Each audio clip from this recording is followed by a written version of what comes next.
My name is Daniel Mercer. I'm in my late 30s now, and for most of my life, I've been the kind of person people don't really see, at least not in the way that matters. I'm not the loud one in the room. I don't fight for attention, and I don't correct people when they underestimate me. I work quietly, listen more than I speak, and I've learned that silence makes others comfortable, assuming they understand you. To most people, I was the easy son, the reasonable one, the brother who never caused trouble. If something needed to be handled calmly, I was the one they called. If emotions were running high, I was expected to step back, smooth things over, and accept whatever outcome made everyone else feel settled. I played that role so well that eventually it stopped feeling like a role and started feeling like a label. This story isn't about rage or revenge or dramatic confrontation. It's about something quieter and, in many ways, more unsettling. It's about what happens when people mistake your restraint for weakness, your patience for permission, and your silence for consent. When my father passed away, my brother believed he had inherited everything: the house, the savings, the authority that comes with being named the one who matters. He believed this not because he was cruel, but because the world had quietly taught him that this was the natural order of things. I didn't challenge that belief at first. I watched, I listened, and I remembered. What my brother didn't know, what no one knew at the time, was that my father had left something else behind. Not money, not property. A second letter, one that wasn't read aloud, one that wasn't meant to reward ambition or dominance, but awareness. A letter that required patience to understand and restraint to use. This isn't a story about winning, it's about clarity, about how power doesn't always announce itself, and how justice doesn't always arrive with noise. Sometimes it arrives quietly, wrapped in paperwork, timing, and the simple act of letting people reveal exactly who they are when they think no one is watching. I'm telling this story now because I think many of us have lived some version of it. We've been overlooked, dismissed, or quietly pushed aside, not through cruelty, but through assumption. And we've been told that staying calm means staying small. What you're about to hear is an honest account of how I moved through that space. No embellishment, no villain monologues, just a sequence of choices, silences, and realizations that changed the shape of my life. So before we go any further, let me ask you this. Have you ever been underestimated so consistently that people forgot you were paying attention the whole time? To understand how easily I was cut out of the will, you first have to understand who I was to my family long before my father died. I wasn't the favorite. I wasn't the disappointment either. I existed in a much quieter category, the reliable background presence, the one who showed up early, stayed late, and didn't need to be managed. If my father needed help organizing paperwork, he called me. If something broke in the house, I fixed it or found someone who could. If my brother argued with him, I was the one who later smoothed things over so everyone could pretend it hadn't happened. From the outside, it probably looked like respect. Inside the family, it was more like assumption, the assumption that I would be fine no matter what, that I didn't need reassurance, recognition, or explanation, that I understood my place. My older brother, Mark, filled the space I never tried to compete for. He was confident, articulate, and very good at telling stories where he was always the central figure. When he spoke, people listened. When I spoke, people nodded, politely, briefly, and moved on. Over time, even I began to measure my words, trimming them down to what was necessary, leaving the rest unsaid. It wasn't that my family disliked me. That would have been easier to recognize. They trusted me. They relied on me. And because of that, they rarely checked whether I agreed with the decisions being made around me. At family gatherings, I was the one refilling drinks, clearing plates, making sure my father had taken his medication. Mark debated politics or business plans with uncles and cousins, his voice carrying across the room. People would occasionally turn to me and say things like, "Daniel's always been the sensible one," or "You're lucky to have him. He never causes stress." They meant it as a compliment. I learned early that pointing out the cost of that role would only make things uncomfortable. So I smiled. I stayed calm. I let it pass. Even my father, whom I loved deeply, saw me through that same lens. He trusted me with responsibility, but not with authority. I handled logistics. Mark handled decisions. I managed details. Mark managed narratives. When my father talked about the future, he spoke to Mark about legacy and direction. With me, he talked about stability. I don't say this with bitterness. At the time, I accepted it as balance. Families, I told myself, naturally assign roles. Someone has to be the steady one. Someone has to hold things together while others reach outward. What I didn't realize then was how permanent those roles can become when no one ever questions them. When my father's health began to decline, I was the one who attended medical appointments, took notes, and coordinated care. Mark visited too, but his presence was more symbolic. Short, intense conversations filled with opinions and promises. When decisions were needed, my father listened to Mark. When follow-through was required, he looked at me. I didn't resent that division. I only noticed how invisible it made me when it came time to be acknowledged. There were moments, small ones, when I sensed how easily I could be overlooked. A document my father and I discussed that Mark later claimed as his idea. A family decision announced as final without anyone asking my input, despite me being the one who would carry it out. Each time, I told myself it didn't matter. That peace was worth more than credit. By the time my father passed away, everyone believed they knew exactly who I was. The dependable son, the reasonable brother, the one who wouldn't make things complicated. And because of that belief, no one thought to wonder what I might have noticed, remembered, or quietly prepared. I didn't correct them. Not then. I simply listened, just as I always had. The first time I realized something was wrong, it didn't feel dramatic. There was no argument, no raised voice, no clear moment I could point to later and say, "That's when it started." It was smaller than that, almost polite. It happened a few weeks after my father's funeral, when the house still smelled faintly like his aftershave, and the rooms felt paused in time. Mark and I were sitting at the kitchen table, surrounded by stacks of documents, insurance papers, bank statements, old utility bills my father never stopped filing neatly, even when his hands began to shake. Mark was flipping through a folder, speaking with the confidence of someone already certain of the outcome. "I'll take care of the lawyer," he said casually.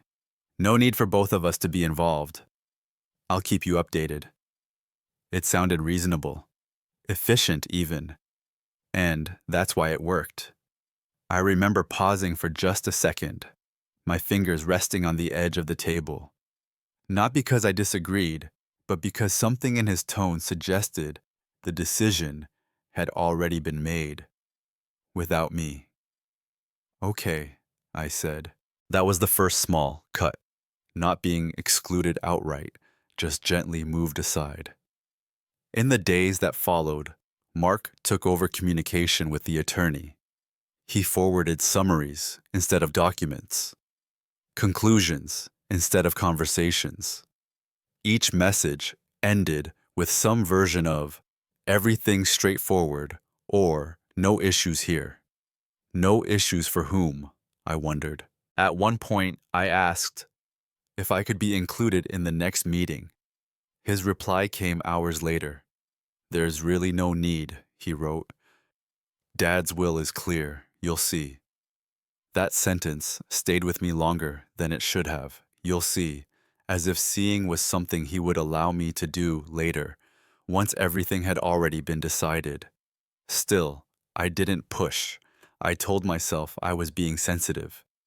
Grief has a way of sharpening ordinary moments into imagined slights. I didn't want to be that person. Suspicious, resentful, difficult, so I stayed quiet. When the official reading of the will was scheduled, Mark treated it like a formality. He joked about it over the phone, as if we were meeting for coffee, rather than learning how our father's life would be translated into legal language. You don't need to worry, he said. I've got it covered. Again, that phrase, I've got it covered, as if I were a problem to be managed, not a person with standing. The day of the reading, I arrived early. Mark came in late, confident and relaxed. He greeted the lawyer like an old acquaintance, shaking hands, exchanging small talk. I noticed he didn't introduce me. I was already there, already seated, already assumed. The lawyer read through the will efficiently. Assets, accounts, property. Almost everything went to Mark. The house, the majority of the savings, decision-making authority over the remaining estate. I waited for my name. When it came, it was brief, a modest sum. A line that sounded more like a courtesy than an intention. Mark didn't look surprised. He didn't look at me at all.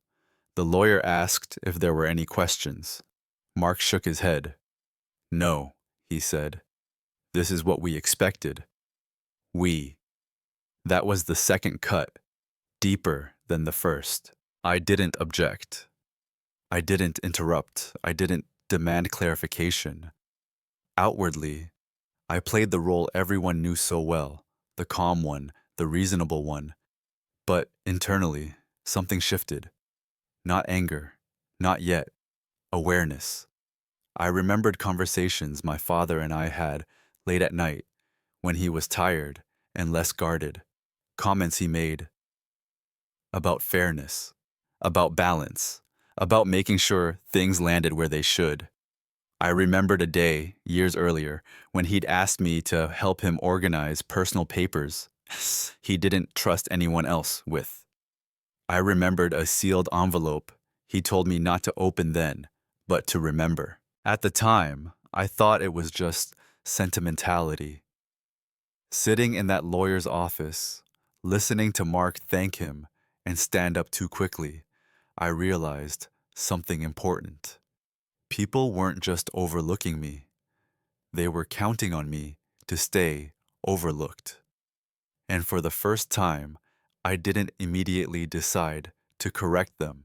After the will was read, life didn't explode into conflict. It narrowed. Mark stepped into his new role with ease. He spoke about the estate the way people talk about weather, confident, unquestioning, already planning around it. He referred to the house as his, the accounts as already settled, the future as handled. And every time he did, he glanced at me briefly, as if checking whether I was still compliant. I was, at least on the surface. He began making decisions quickly, selling some of our father's belongings, redirecting mail, closing accounts. Each time he informed me after the fact, framing it as efficiency rather than exclusion.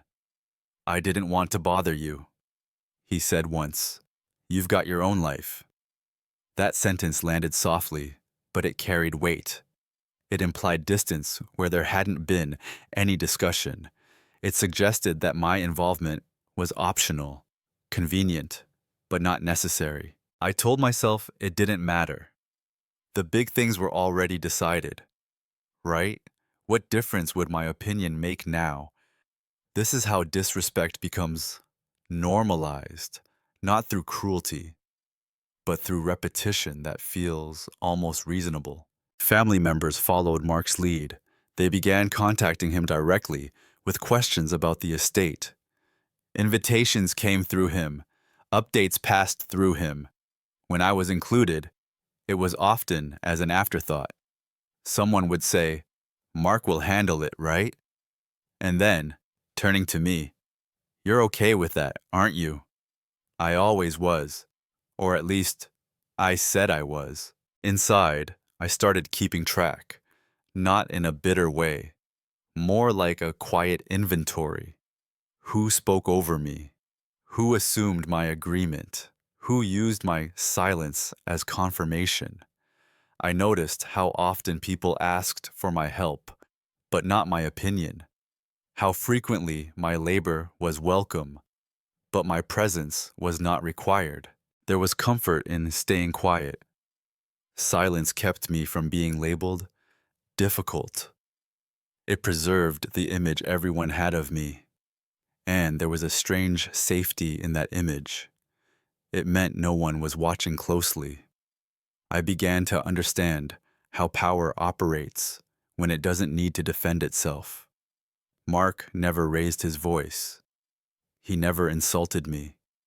He simply moved forward, and everyone adjusted around him, including me. At night, I replayed conversations in my head, moments where I could have spoken up, questions I could have asked. Each time, I imagined the discomfort that would follow, the subtle shift in how people would see me, the unspoken accusation of causing tension during a time when everyone wanted things to feel settled. So I stayed quiet. I told myself that keeping peace was mature, that letting go of expectations was healthy, that my father wouldn't want conflict. But beneath those rationalizations was something else, a growing awareness that silence wasn't neutral. It was active. It was doing work on my behalf, just not the kind I had intended. The more I said nothing, the more others felt licensed to assume. One afternoon, Mark asked me to help clear out the garage at the house. I agreed, as usual. We worked side by side, in relative quiet, sorting tools, boxes, old furniture. At one point, I held up a small wooden box I recognized immediately. "Dad kept important papers in here," I said. Mark barely glanced at it. "Just put it with the rest," he replied. "I'll go through everything later." Later never came. That box disappeared into his car along with dozens of others. I didn't ask where it went. I didn't remind him of its significance. I noted it. That was becoming my pattern, noticing instead of reacting.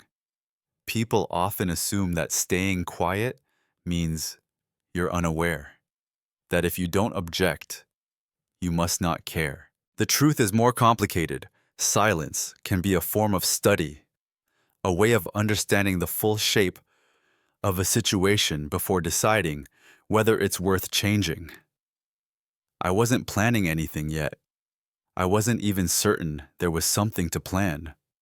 But I had stopped believing the narrative I was being offered, that everything was fair, clear, and settled. I began revisiting memories I'd previously dismissed.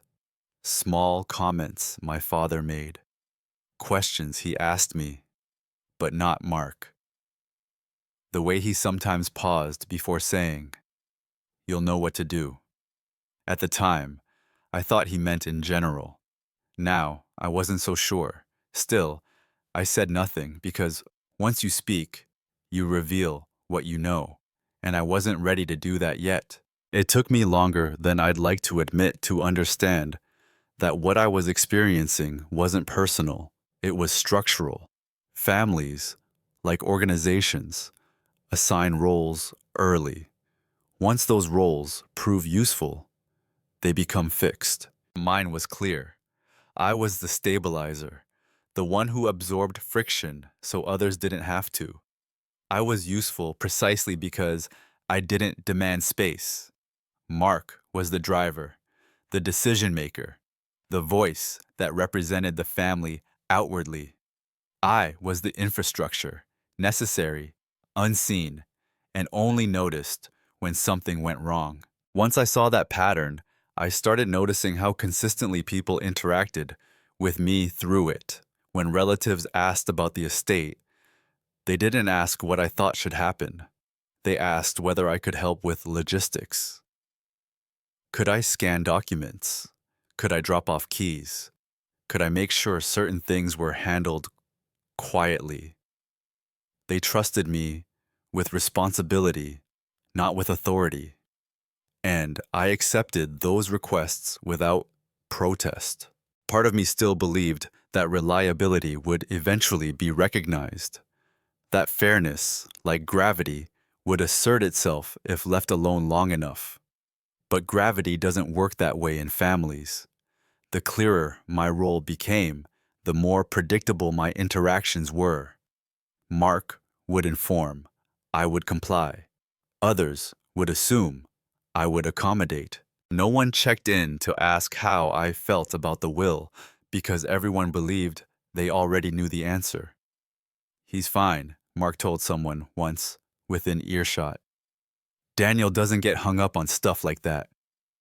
I didn't correct him, not because it was true, but because correcting him would have required me to step outside the role I'd been trained to occupy. And that step felt heavier than I expected. There's a quiet pressure that comes with being the easy one. You're rewarded for not making things harder. Over time, that reward becomes a leash.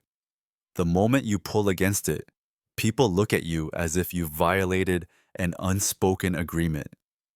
I could sense that tension even before I acted. I imagined the disappointment, the confusion, the subtle shift in how people would speak to me. All because I asked a question I was apparently not supposed to ask. So instead, I observed.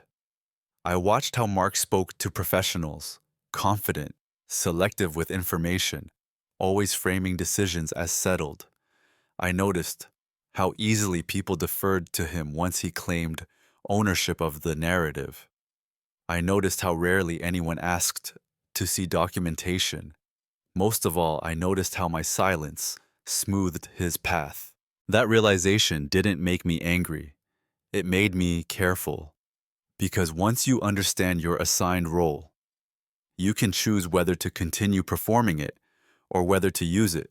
I started leaning into it more deliberately. I became even more reliable, even less reactive. I responded quickly, agreed readily, and asked no challenging questions. The more predictable I became, the less attention I attracted. And the less attention I attracted, the more freedom I had. People stopped watching me altogether. They spoke freely around me. They made assumptions out loud. They revealed priorities, blind spots, and habits they would have concealed if they thought I mattered in the decision-making process. Mark, especially, grew comfortable. He spoke about the estate as if it were closed, finished, safe. He joked about how simple everything had been, how lucky we were that there were no complications. I nodded along. Inside, I was mapping the structure of his confidence.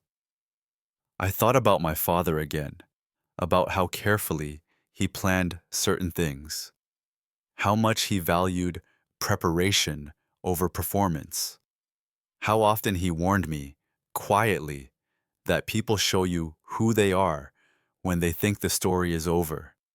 Maybe this was what he meant. Maybe my role wasn't an accident. Maybe it was a position. At that point, I still hadn't seen the second letter.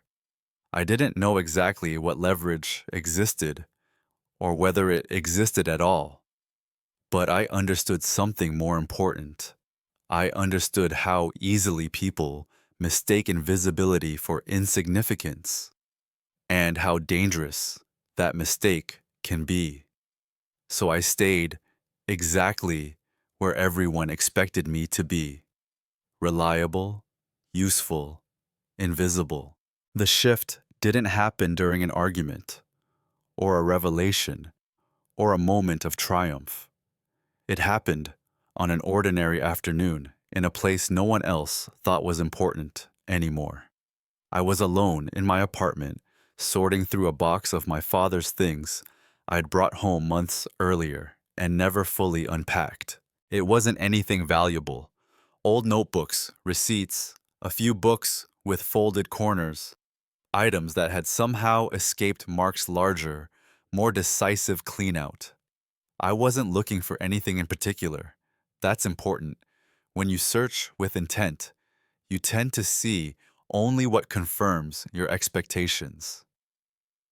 I was moving slowly, without urgency, letting memory do most of the work. Near the bottom of the box, beneath a stack of outdated manuals, I found a slim folder, worn, unlabeled, the kind of thing you wouldn't bother opening unless you had time to waste. Inside were a few handwritten notes in my father's careful, uneven script, reminders to himself, dates, names, and then an envelope. It wasn't sealed. My name was written on the front, not formally, just Daniel, in the same handwriting he used for grocery lists and birthday cards. I sat down.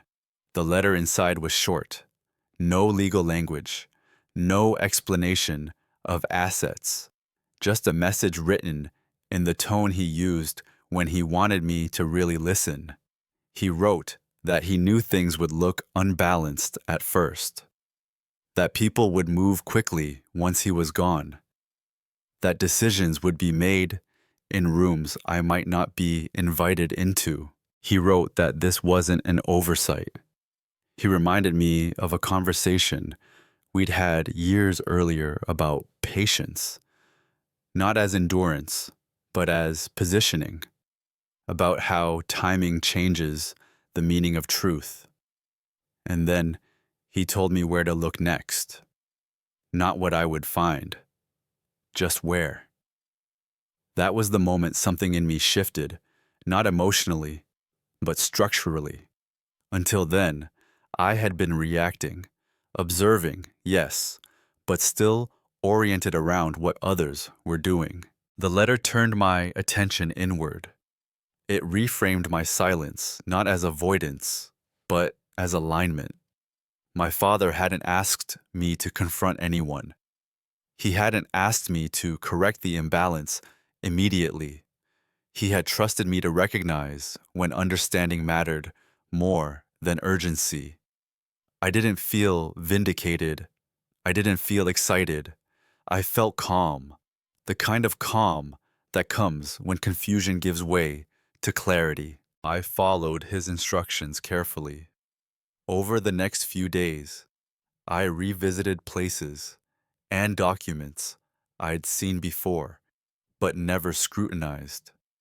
A safe deposit receipt I remembered handling years ago, a reference in his notes to a legal addendum that hadn't been mentioned during the will reading. Everything was ordinary on its own, but together they formed a pattern, and the pattern pointed to something deliberate. I realized then that my father had anticipated exactly how things would unfold. He had known who would move fast, who would take control, and who would be assumed irrelevant. He had counted on that momentum to create space for me, not to punish anyone, not to create conflict, but to reveal truth in the right order. That understanding changed how I carried myself. I stopped wondering whether I should speak up. I stopped debating whether staying quiet was a mistake. Silence was no longer just my default. It was my choice. I went about my days as usual. I responded to Mark's messages. I helped when asked. Nothing in my behavior suggested that anything had changed, but internally, everything had. I was no longer waiting for fairness to arrive on its own. I was preparing to recognize it when it did. That afternoon, after I finished reading the letter for the third time, I placed it back in the envelope and returned it to the folder. I didn't tell anyone what I'd found. I didn't hint. I didn't test reactions. I simply adjusted.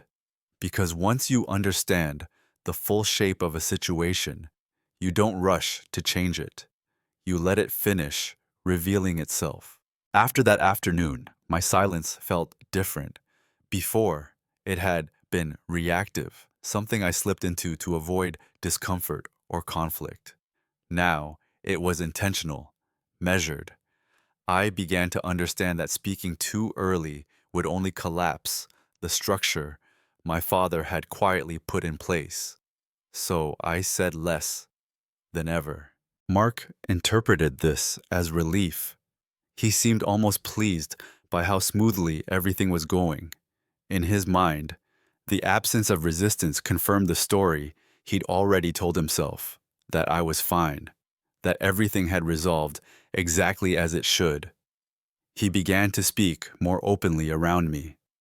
He complained about the responsibilities of managing the estate, about how draining it was to make decisions alone. He joked about how lucky he was that I was low maintenance, unlike other people he knew who would have caused a scene. I listened. People often reveal their assumptions when they believe there are no consequences. Mark assumed my silence meant acceptance. Others assumed it meant disinter, terrorist.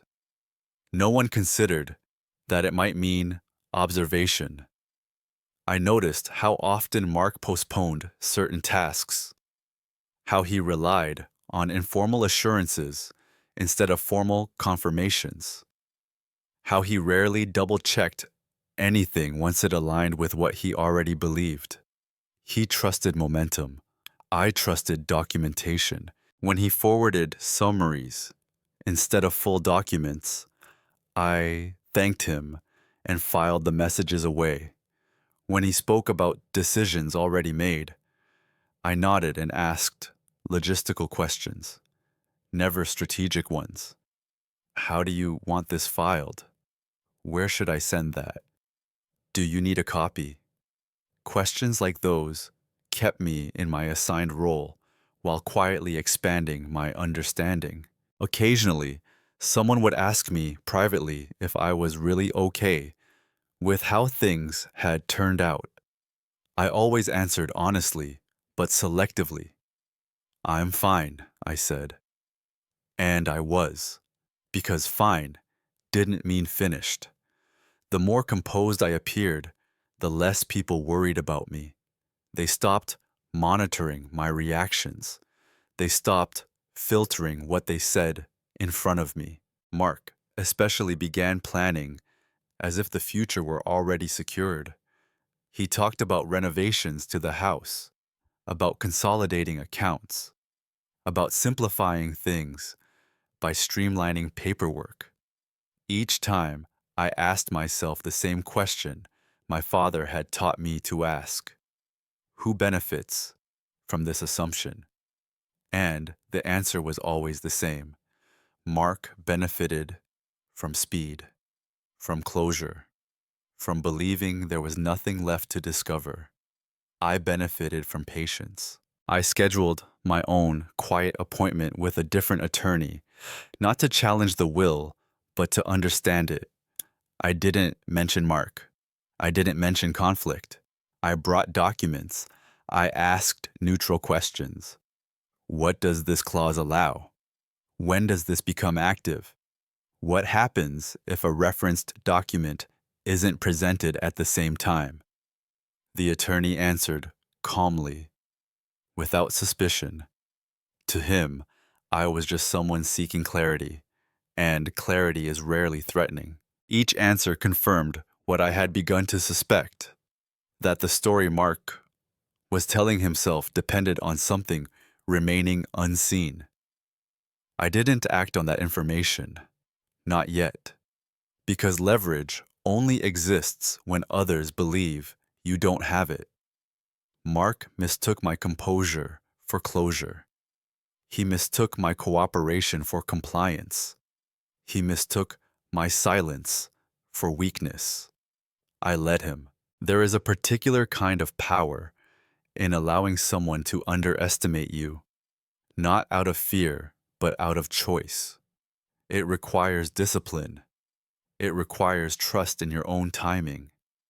And it requires resisting the urge to correct people when they're wrong too soon.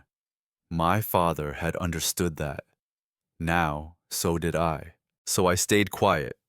I stayed helpful. I stayed exactly where everyone expected me to be. And while they relaxed, believing the story was over, I prepared for the part that hadn't been told yet. What people never noticed wasn't what I did, it was how I did it. From the outside, my life looked unchanged. I went to work. I answered messages. I helped with small, estate-related tasks when asked. I never questioned Mark's authority, never hinted at disagreement, never brought up the will unless someone else did first. That consistency became camouflage, because beneath it, I was building a complete picture, quietly, methodically, without urgency. I began by reconstructing timelines. When documents were signed, when accounts were accessed, when decisions were made verbally rather than in writing. I compared those moments to my father's notes, his calendar entries, and the fragments of memory I'd once dismissed as irrelevant. Patterns started to emerge. My father had been deliberate about how he stored information. He separated sentiment from instruction.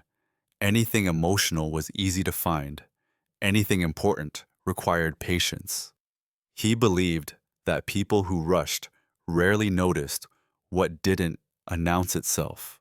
I followed that logic. I requested copies of documents under the pretense of organization.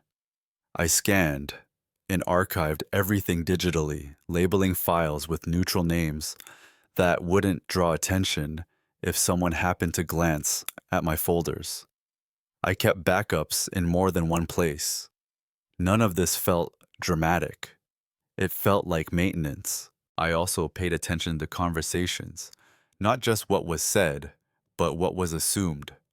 Mark often spoke in absolutes. It's all settled.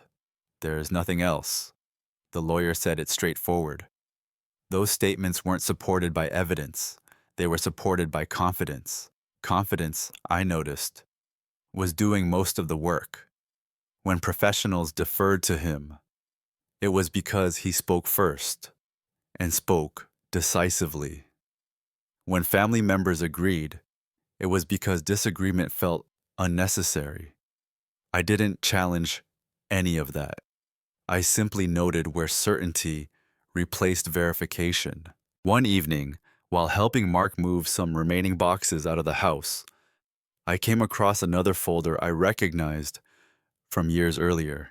It had been stored behind heavier items, out of immediate view. I asked casually if I could take it to sort later. Sure, he said without looking. Nothing important in there. He couldn't have known how wrong that was. Inside were copies of correspondence between my father and his attorney, letters that referenced an addendum, a secondary instruction set meant to be disclosed under specific conditions, conditions that had not yet been met. My name appeared in those letters more than once. I didn't react. I didn't show recognition. I closed the folder and placed it with the others. Over time, I assembled a complete set of materials: the original will, the referenced addendum, notes that explained why the addendum existed, and, most importantly, the criteria for its activation. My father had anticipated speed. He had anticipated assumption.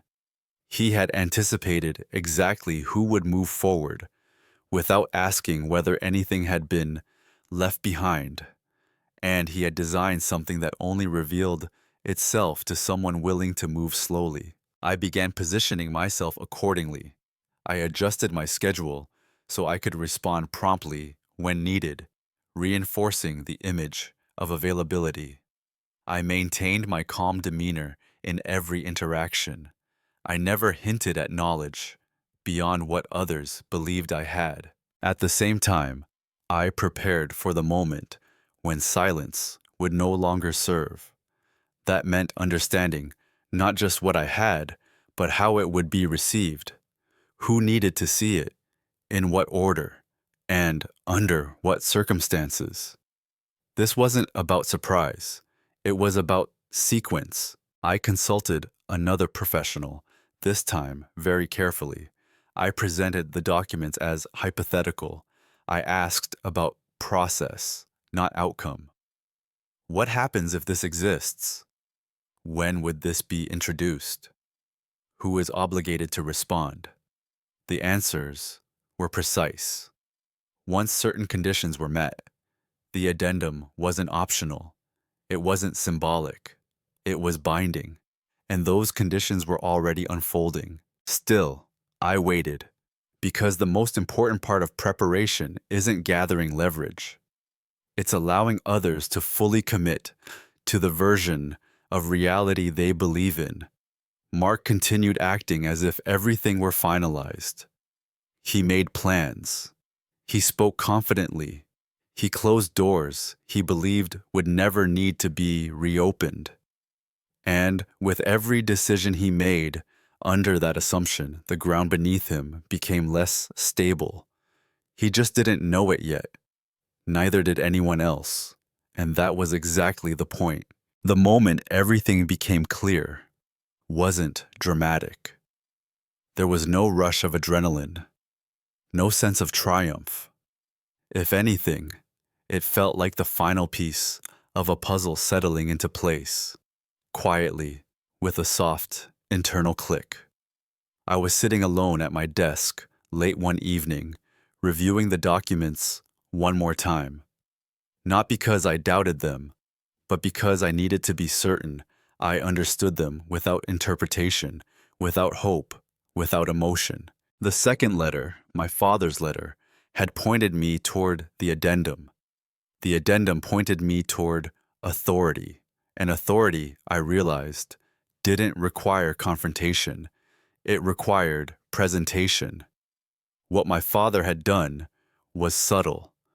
The will everyone heard was valid, clear, legally sound. It gave Mark control, visibility, and the appearance of finality. But it also referenced another instruction set, one that wasn't read aloud because it wasn't meant to be activated immediately. That instruction set transferred a different kind of power, not ownership of assets, but control over their final distribution. My father had structured it so that if certain actions were taken too quickly, if assets were consolidated without oversight, if property decisions were made without specific disclosures, the authority to manage and finalize the estate would shift to me. not automatically, not publicly, through process. In other words, the more confidently Mark acted without verifying, the closer he moved toward triggering the transfer. I didn't feel satisfaction when I understood this. I felt responsibility, because leverage doesn't feel like power when you respect its weight. It feels like clarity about consequences. I thought about Mark, not as an adversary, but as my brother. I thought about how easily this could have gone differently if he'd slowed down, if he'd included me, if he'd asked questions instead of assuming answers. I thought about how none of this required malice to unfold, just certainty. That night, I didn't call anyone. I didn't message Mark. I didn't rehearse speeches or imagine reactions. I closed the folder, placed it back in my drawer, and went to bed. Clarity doesn't rush you, it steadies you. Over the next few days, I tested my understanding quietly. I asked Mark about specific decisions he'd already made, framing my questions as logistical. Did the attorney confirm that step? Was that documented separately? Do you have a record of the disclosure? Each time, his answers were casual, vague, confident. No, but it's fine. They said it was standard. I'm sure it's covered. Each answer aligned perfectly with the conditions my father had anticipated. I stopped asking. The private reveal wasn't the discovery of the addendum. It was the realization that I didn't need to use it yet. I only needed to let things continue exactly as they were. There was a moment, brief, uncomfortable, when I wondered if staying silent was unethical, if I had an obligation to intervene, to warn him, to slow things down. But then I reread my father's letter. He hadn't asked me to protect Mark from himself. He had asked me to act with integrity. And integrity, I realized, doesn't always mean interference.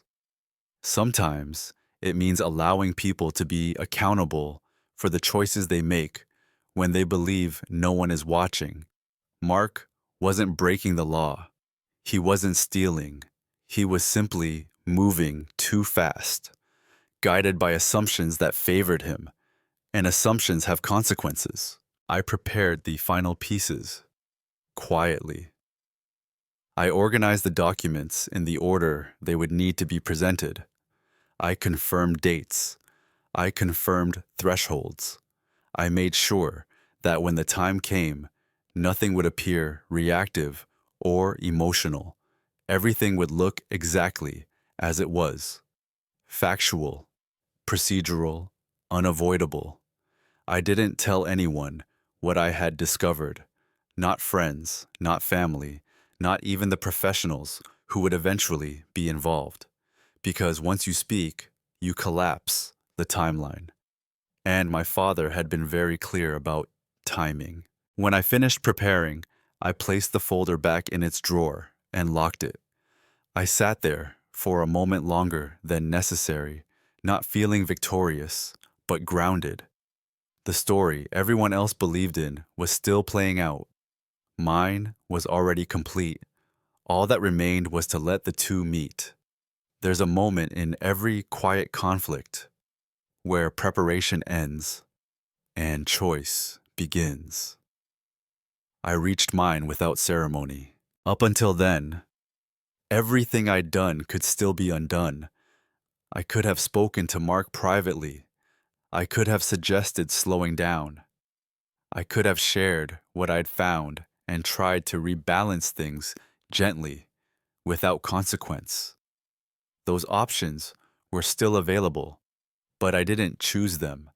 Not because I wanted him to fail, but because choosing them would have required me to take responsibility for a reality he had created on his own. I spent several days considering each possible path.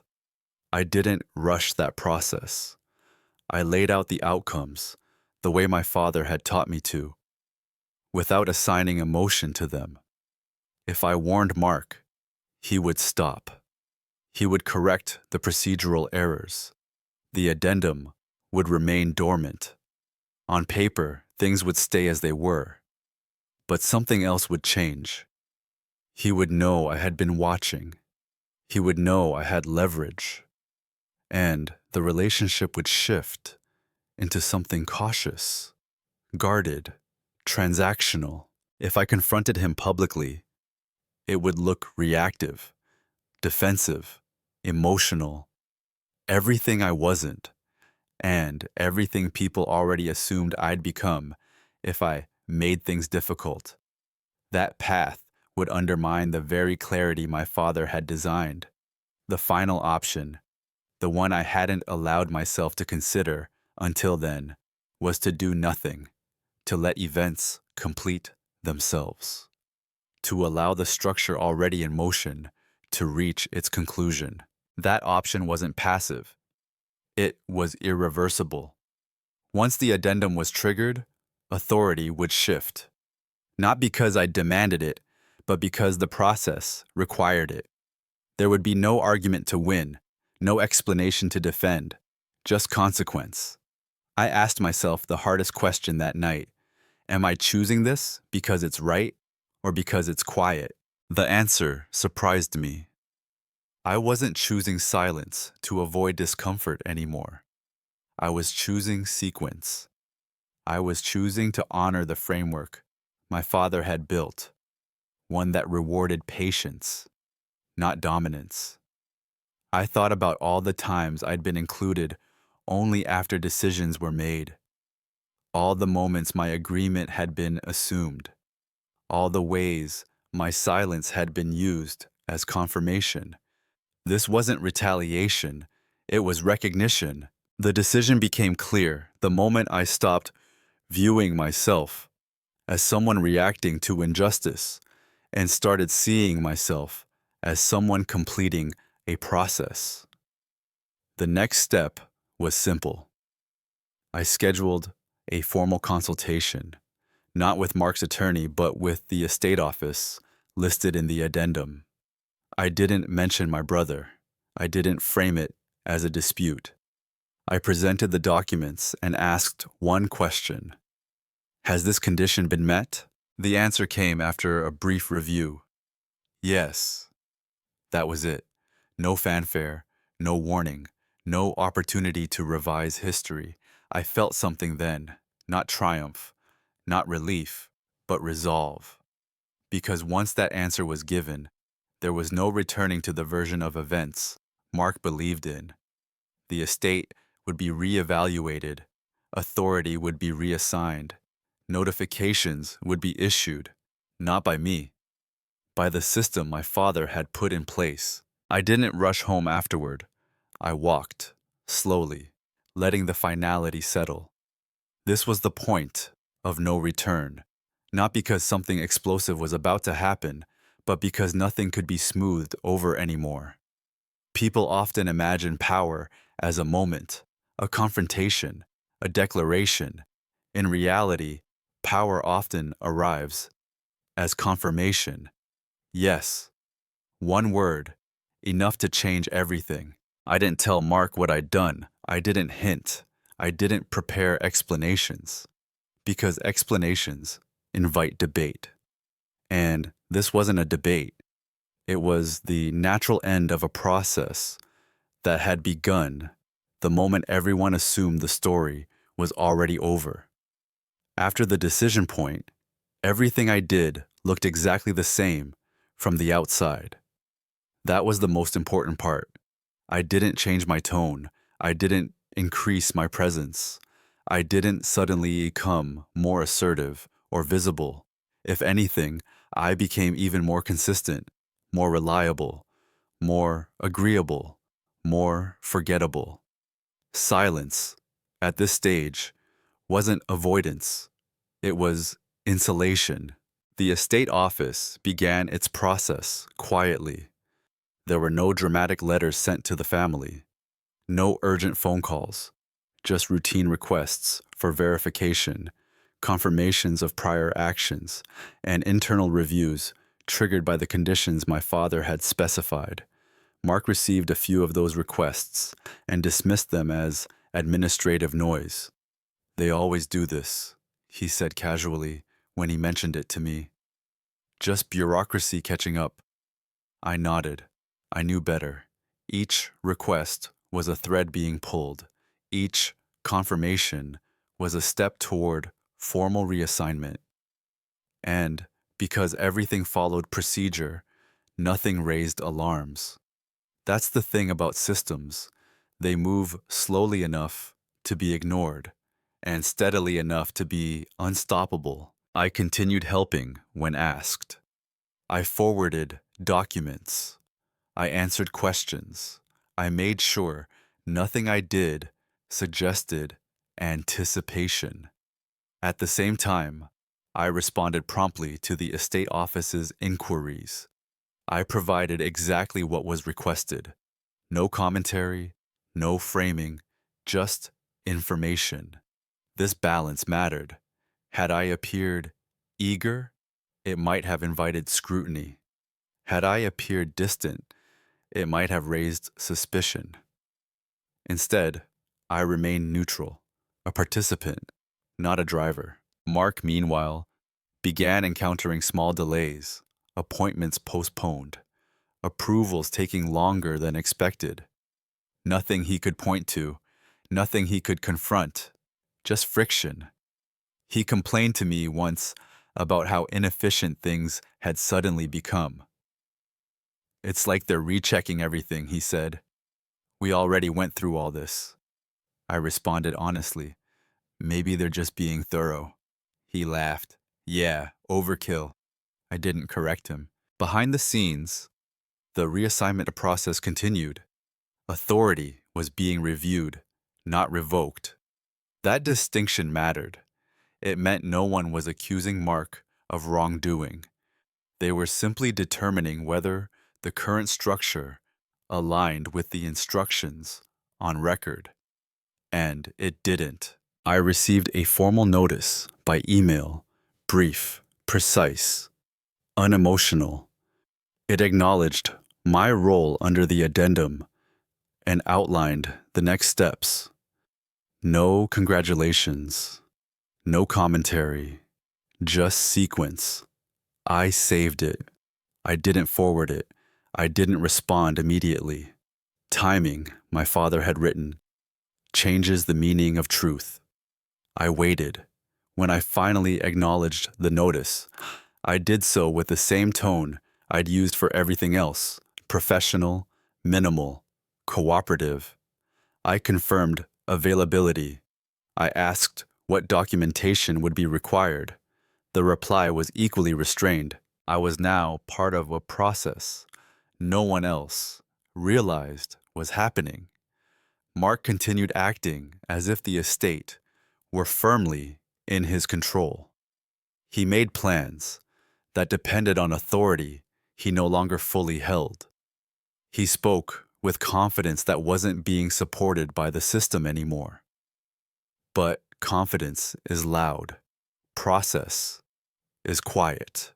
I thought often about whether I should prepare for the fallout, about how Mark would react, about how family dynamics would shift once the reassignment became visible. I didn't rehearse speeches. I didn't justify my actions to myself. I reminded myself of one thing only. I hadn't taken anything. I had allowed something to complete itself. The system would do what systems do. Notifications would be sent. Meetings would be scheduled. Explanations would be requested. But not yet.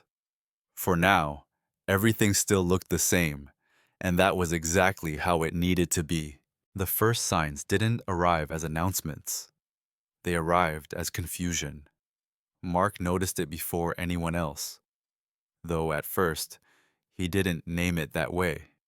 He described it as inconvenience, emails not returned as quickly, approvals that now required one more step, conversations that ended with polite deferrals instead of immediate agreement.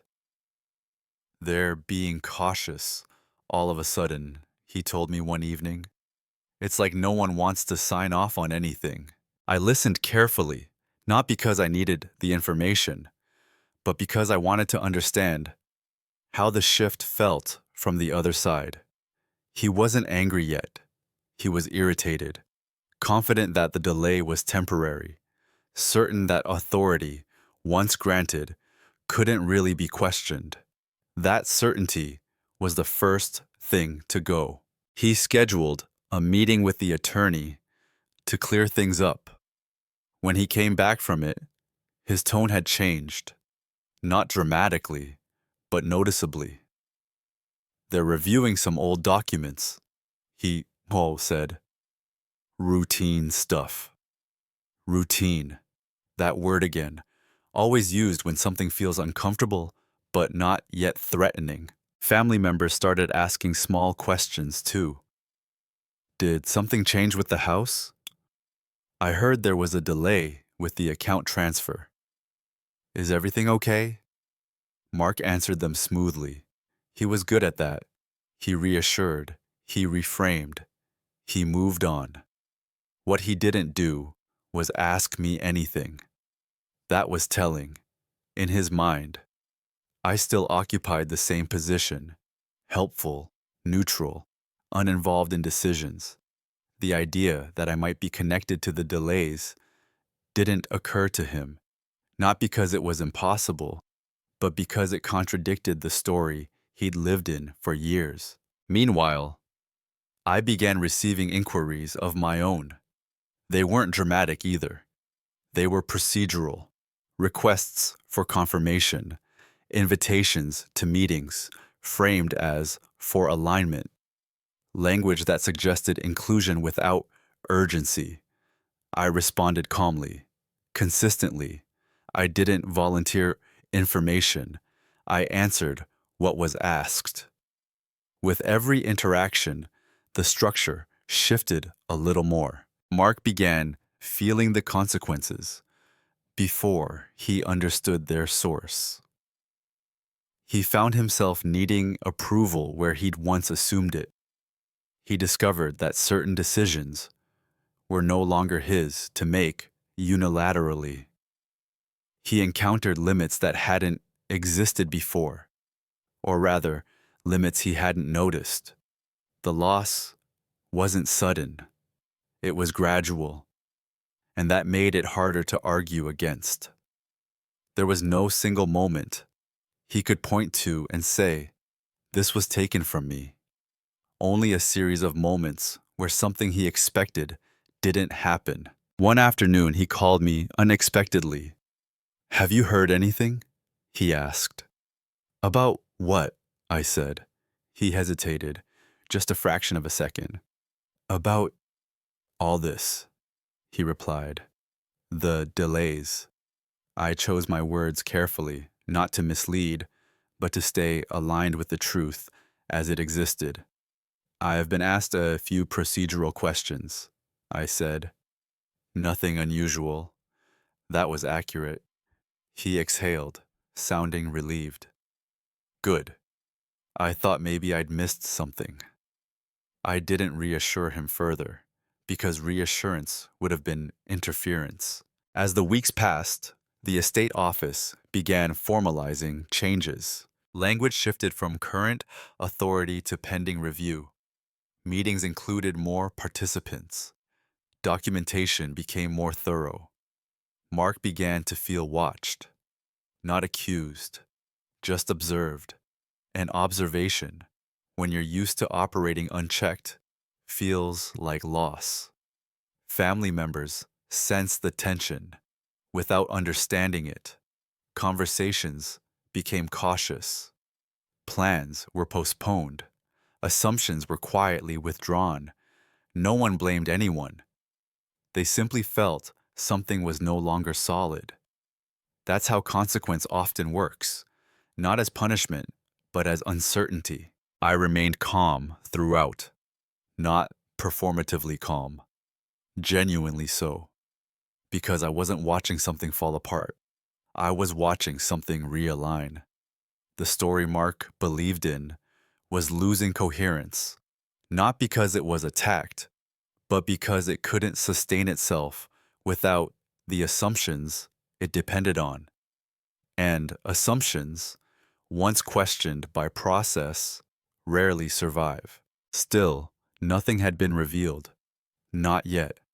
The shift from confusion to panic was subtle, but once it happened, it couldn't be undone. It began with a meeting Mark hadn't expected to need. He told me about it afterward, pacing his kitchen, frustration leaking through his usual confidence. "They're saying some authority needs to be clarified," he said. Clarified, as if it wasn't already clear. This time, he didn't laugh it off. He had brought documents to that meeting, the same ones he'd relied on since the beginning. He'd expected affirmation. What he got instead were questions, specific, procedural, impossible to wave away. Why had certain disclosures not been filed? Why were some decisions made before review periods closed? Why had referenced instructions not been included in earlier conversations? For the first time, Mark realized he wasn't ahead of the process anymore.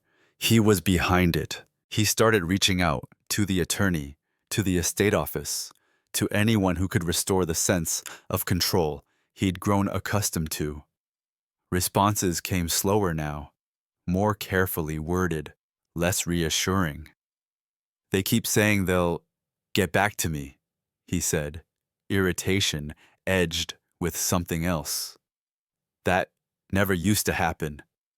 That something else was fear. Fear doesn't always look dramatic.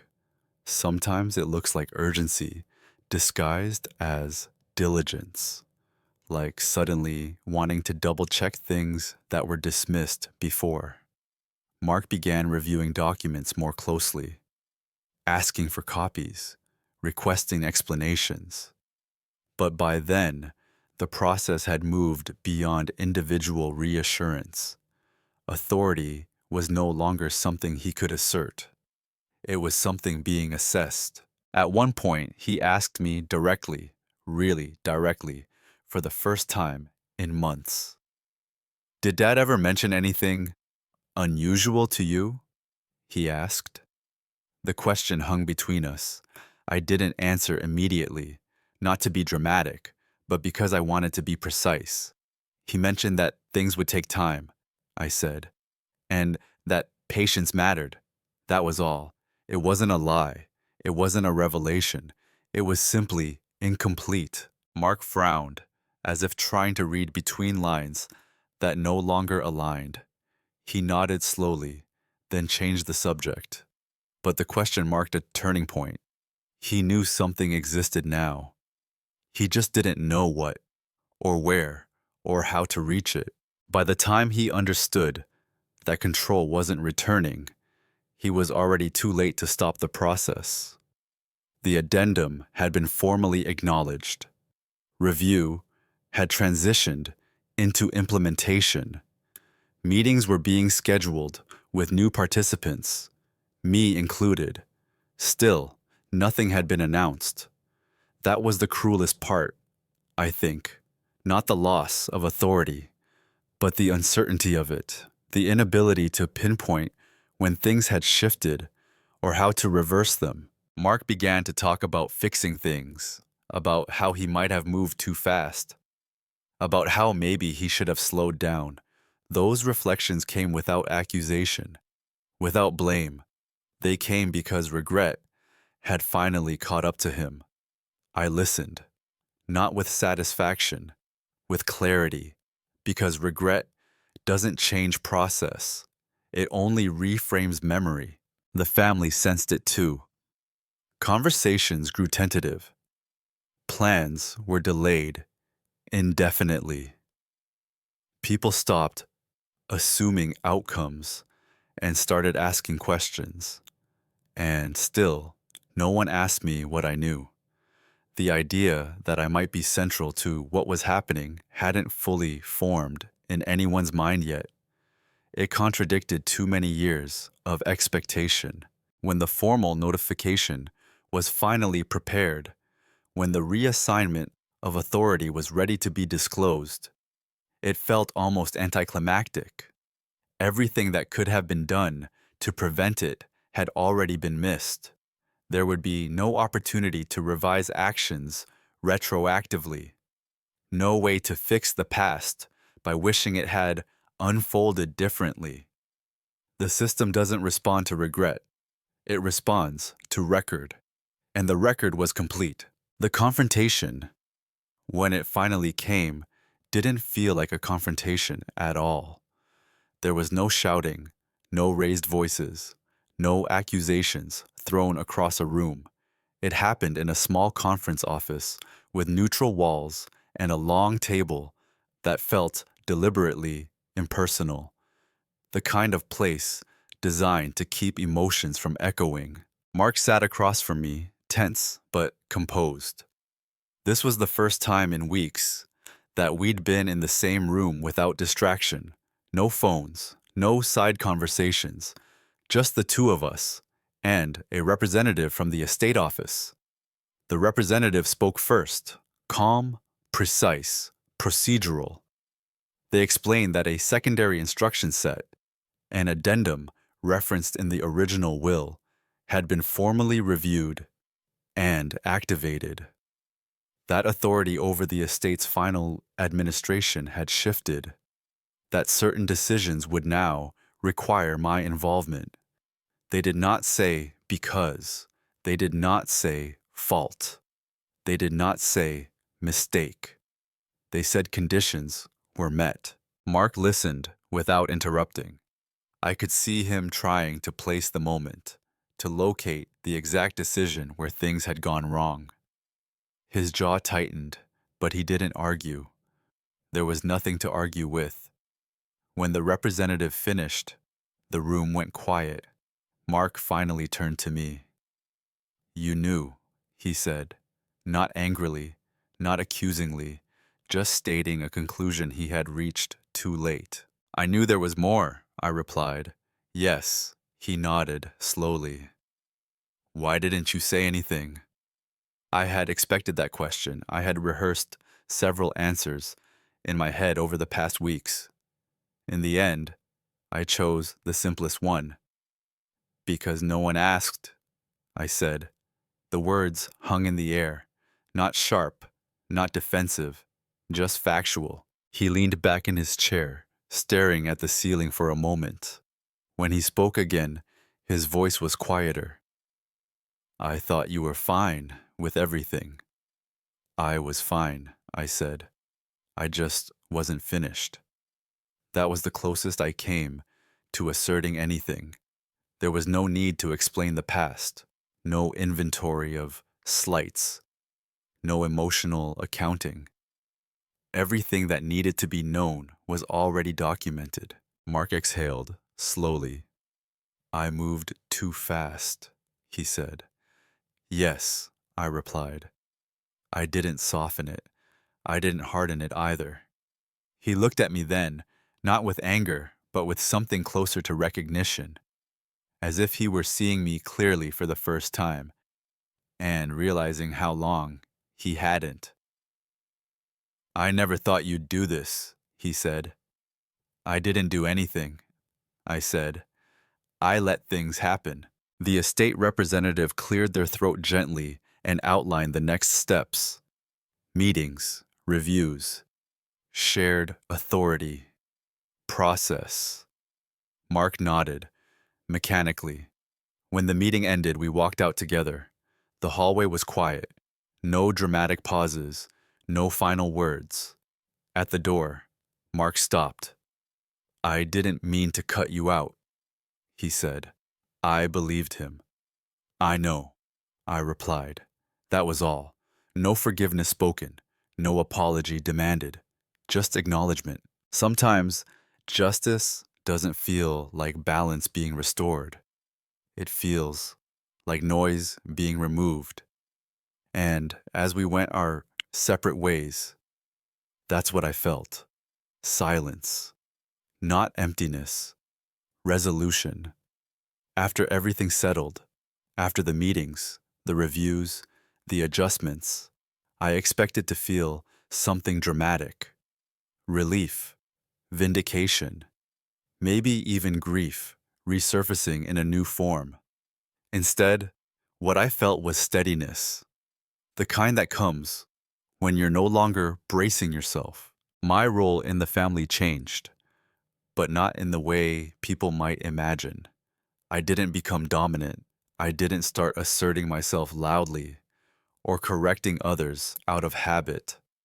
I didn't rewrite my personality to match a different seat at the table. What changed was internal. I stopped confusing calm with compliance. For most of my life, I'd believed that being reasonable meant making myself smaller so others could feel settled. That restraint meant yielding.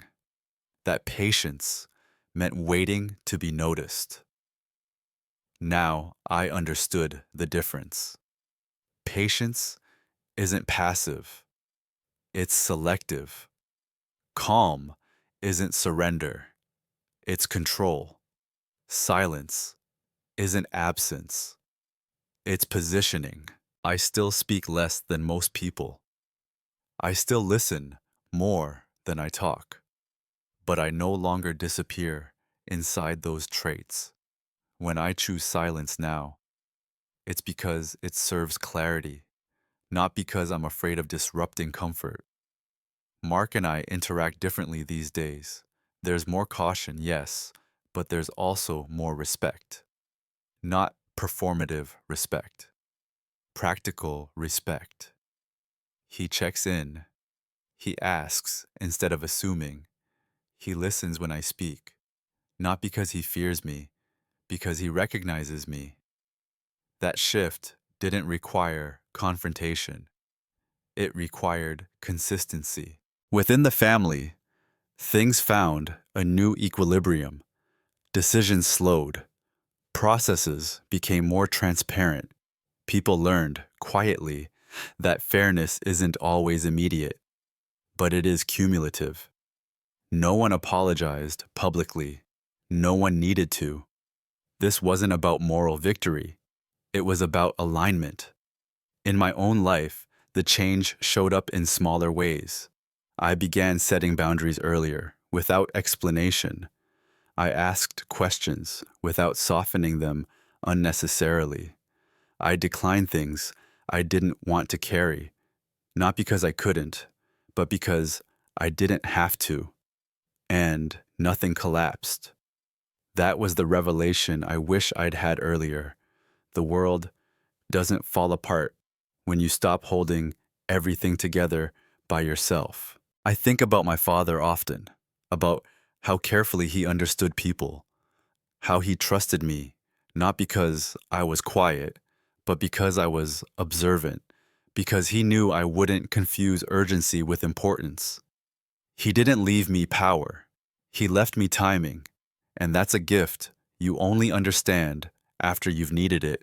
I don't tell this story to warn people about inheritance or family conflict. Those are just the surface details. The real story is about how easily we let others define our roles, and how difficult it can be to step out of them without becoming someone we don't recognize. I didn't become harder. I became clearer. And clarity, it turns out, is enough. People often ask me, carefully as if they're stepping on glass, whether I regret how things unfolded. They expect a complicated answer, something layered with bitterness or triumph, something that justifies the quiet tension that still exists in certain rooms. But the truth is simpler than that. I don't regret staying calm. I don't regret waiting. And I don't regret choosing clarity over conflict. What I regret, if there's anything at all, is how long I believed that being overlooked meant being insignificant. For a long time, I thought visibility was power, that the loudest voice in the room shaped the outcome, that being underestimated was a disadvantage you had to escape as quickly as possible. I was wrong. Being underestimated is only dangerous if you start believing it yourself. My father understood something I didn't, not at first, anyway.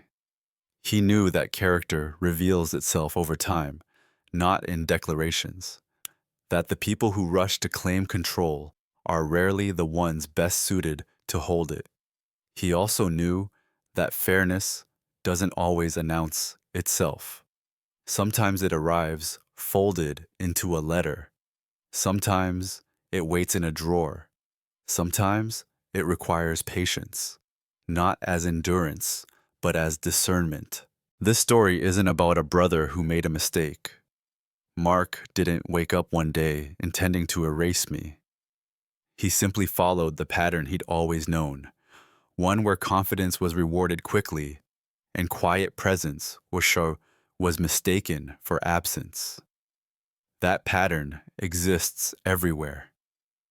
In families, in workplaces, in friendships, in institutions that move faster than reflection allows. And often it persists not because it's cruel, but because no one questions it, until someone does, not loudly, not angrily, but decisively.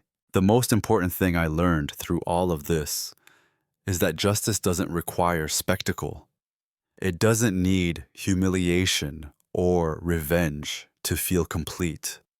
Sometimes, justice is simply the restoration of balance, carried out with enough restraint that no one can argue against it. I didn't win. I aligned, and alignment lasts longer than victory. If you're listening to this and you recognize yourself in any part of my story, if you've ever been the reliable one, the quiet one, the person others depend on but rarely consult, I want you to hear this clearly. Your awareness is not weakness. Your patience is not invisibility. And your silence, when chosen deliberately, can be a form of strength. You don't need to announce your value for it to exist. Sometimes, the most powerful thing you can do is understand the system you're in and decide calmly when you will no longer play the role assigned to you. So I'll leave you with this question, not as a challenge, but as an invitation. Have you ever been underestimated and realized later that it gave you more power than anyone knew? If you're comfortable sharing, I'd like to read your story. Thank you for listening.